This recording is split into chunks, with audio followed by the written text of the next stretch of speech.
Only if you're open and flexible enough to switch from cookie cutter crafts to creative crafts.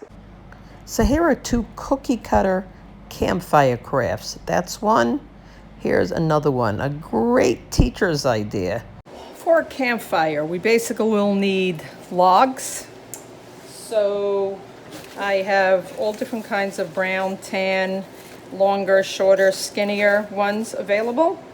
I have red, orange, and yellow construction paper, and then I have tissue paper. You're going to use it, you're going to do it on a tag board again. Now just be careful if you're doing tissue paper that you don't use the bleeding tissue paper. If you want to use the bleeding tissue paper, maybe that's one way of doing it as well, where when you put tissue paper down and you paint it with water, it dyes the paper and it's kind of like painting with tissue paper.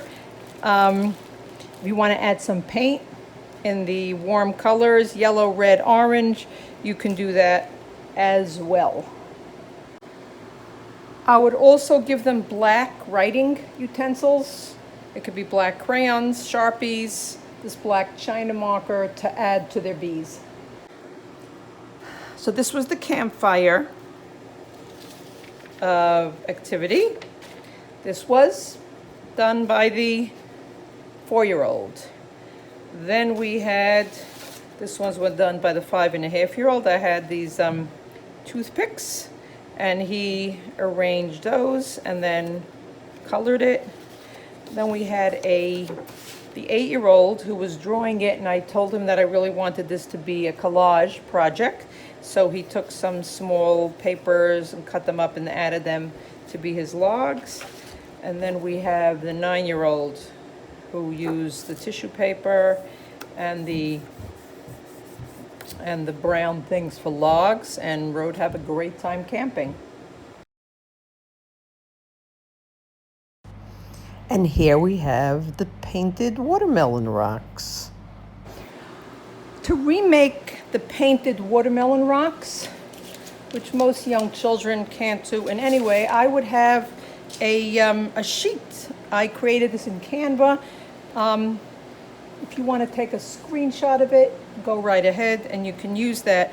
Then I would give them some rocks. I would make sure that the rocks are rounded, and these are the colors. You could use a plate, you can use something like this, a palette, or anything that you want to. I wanted to be able to just throw this out. I would use thin, skinny brushes, because if you want them to create it on small rocks, they're going to need the skinny brushes and a cup of water to wash it out.